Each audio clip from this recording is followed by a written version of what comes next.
اللعيبة اللي برشحهم للأسبوع التالت تشتريهم عشان متأكد بنسبة كبيرة جدا إن هم هيجيبوا نقط، أو لعيبة تبيعهم مش هتكسب من وراهم حاجة، أو لعيبة تصبر عليهم ما تمشيهمش لو هم عندك، أو لعيبة لو مش عندك وبتفكر تجيبهم سيبك منهم مش هيعملوا لك أي حاجة. اللعيبة اللي هتشتريهم أول واحد سميث رو، عارف إن سعره غالي إنما مازال بسعر 5.6، فاليو كويسة، ماتشاتهم الجاية سهلة، عنده شوية ثقة في نفسه، أداؤه لسه مش هو أحسن مستوى ليه، إنما الثقة اللي عنده والماتشات اللي جاية، الثقة بسبب الهدف اللي سجله وبدايته كويسة مع الفريق، يقدر إن هو يجيب نقط الماتشات الجاية. بسعر كمان 5.5 سيمينيو من بورنموث، هيلاعبوا أضعف دفاع موجود في الدوري لحد دلوقتي هو إيفرتون، بسعر 5.5. أكتر واحد شفته بيسدد الجولة اللي فاتت، عنده ثقة كبيرة والاختيارات دي مبنية على الاي تيست، اختبار انا بالعين بعيد عن الارقام والاحصائيات والكلام ده كله، فور اناليسيز مش اكتر، انما الاي تيست هو اهم حاجة. فبالنسبة لي سيمينيو هو اخطر لعيب للجولة الجاية بسعر 5.5. بعد كده بايلي بسعر 6.5 من استون فيلا، برضو متوقع ان هو هيجيب نقط كتير. الاسبوع الجاي هيلعبوا ليستر سيتي. روجرز نفس الكلام من استون فيلا بسعر 5، مراهن عليه من قبل الموسم ما يبتدي، وما زلت مراهن عليه، عارف ان هو ما جابش لسه اي نقط في الماتشين اللي فاتوا، لكن برغم من كده هو كان احسن لعيب في فرقة استون فيلا. قوة هايلة، سرعة، بيجري بالكورة وهي الكورة معاه في رجله محدش بيقدر ياخدها منه، بيراوغهم بالمهارة وبالقوة، بيحجز على كورته وبيقدر يعدي ويجري كيلوات كتيرة جدا. اوتستاندينج، احسن اداء في الفريق لحد دلوقتي. دي اللعيبة اللي برشح لك ان انت تشتريها الجولة الجاية لو مش هم عندك. لعيبة تبيعها، مين اللعيبة اللي تبيعها لو هم عندك في الفريق؟ اخلص منهم على طول دلوقتي حالا. ميرفي بسعر 5.5، مداش اضافة، بيخرج بدري وبينزل بارنز الشوط التاني، جوردون بيروح يمين وبارنز شمال، بيخرج على الدقيقة 60، خرج في الجولة التانية، خرج في الجولة الأولى بعد طرد في الدقيقة 30. فعلى مستوى دقايق اللعب قليلة جدا، على مستوى ان هو يحقق نقط في الفانتازي ما تستناش منه حاجة. تاني واحد من نفس الفريق هو بيرن المدافع بتاع نيوكاسل. ما تبصش لنيوكاسل ان هو الفريق بتاع السنة اللي فاتت، حالتهم المرة دي مختلفة، الدفاع ضعيف، عندهم اصابات كتير، تريبير هيمشي، بوتمان مصاب، تشير لسه موقوف 3 ماتشات، عدى ماتش ناقص له ماتشين كمان موقوف. الماتش الجاي هيلعبوا توتنهام، فريق مش ضعيف طبعا هجوميا، بيع بيرن ممكن ترابلس حد مكانه. اخر واحد في الفئة دي بتاعت البيع هو نكونكو. طبعا نكونكو انا عارف ان هو سعره نزل بقى 6.4، بيعه. يعني انت ما تقولش اللي ده سعره رخص مش هبيعه، بدل ما اخسر فيه استنى شوية هيتألم، ما تستناش حاجة.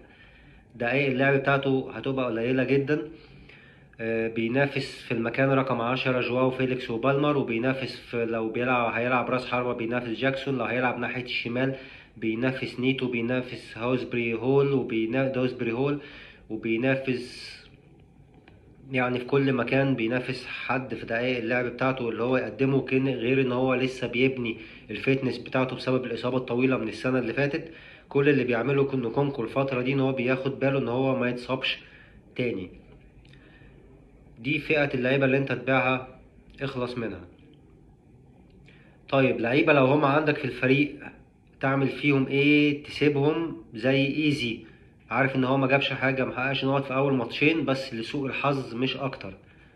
بريليانت، اداؤه رهيب، في نقط كتير قوي بتتجهز ان هو يعني خلاص على وشك ان هو يجيب نقط كتير جدا، ممكن الماتش الجاي قصاد تشيلسي عادي جدا، فاصبر عليه شوية. هو بسعر 7 مليون مش كتير، تقدر تخليه معاك شوية كمان. مونيز بسعر 6.1 غالي، هو بعد الاسبوع الاول لسه محققش ولا نقط، انما مونيز الاسبوع اللي فات في الجولة التانية بس سدد 5 مرات من جوه الصندوق. حظه سيء جدا ان هو محققش نقط. هيلعبوا الماتش الجاي ابسوتش تاون.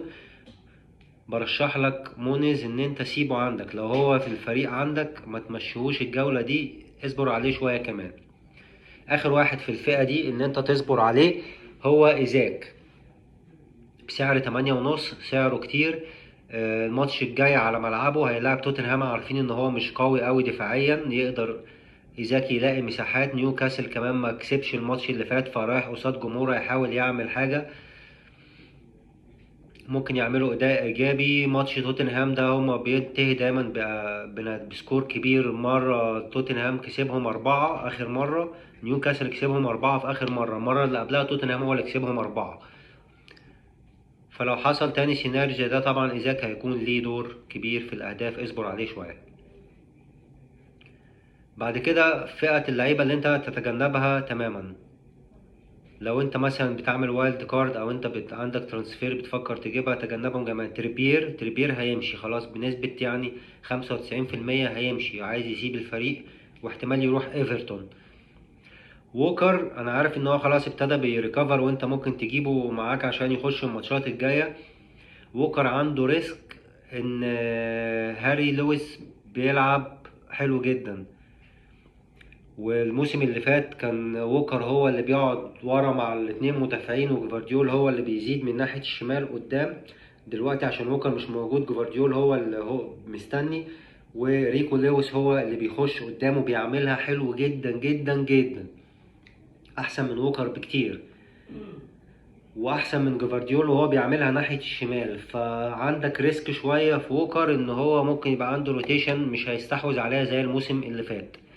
اخر لعيب تجنبه وما تشترهوش لو بتعمل وايلد كارد او لو بتفكر تترانسفير الاسبوع ده هو هندرسون، حارس كريستال بالاس. كان معقود عليه امال كتير في اول الموسم، انا عارف اللعيبه كتير في الفانتازي كانوا بيشتروه ويبتدوا بيه الموسم متوقعين له كلين شيت كتير، انما ده ما حصلش ومش هيحصل. اعتقد الفتره دي الفريق خلاص دخل حاله ضعف، هياخد وقت شويه على ما يحسن اموره. كمان في لعيبه سينيورز من الفريق مشيوا من الدفاع نفسه زي اندرسون، وفي لعيبه لسه بتقول ان هي عايزه تمشي زي ماتيتا نفسه يلعب تشامبيونز ليج. فالفريق كده يعني ايه مش مستقر شويه، مش هيبقى في حاله القوه اللي انت متخيلها. فاخلص من اللعيبه دول، قصدي ان انت ما تفكرش فيهم.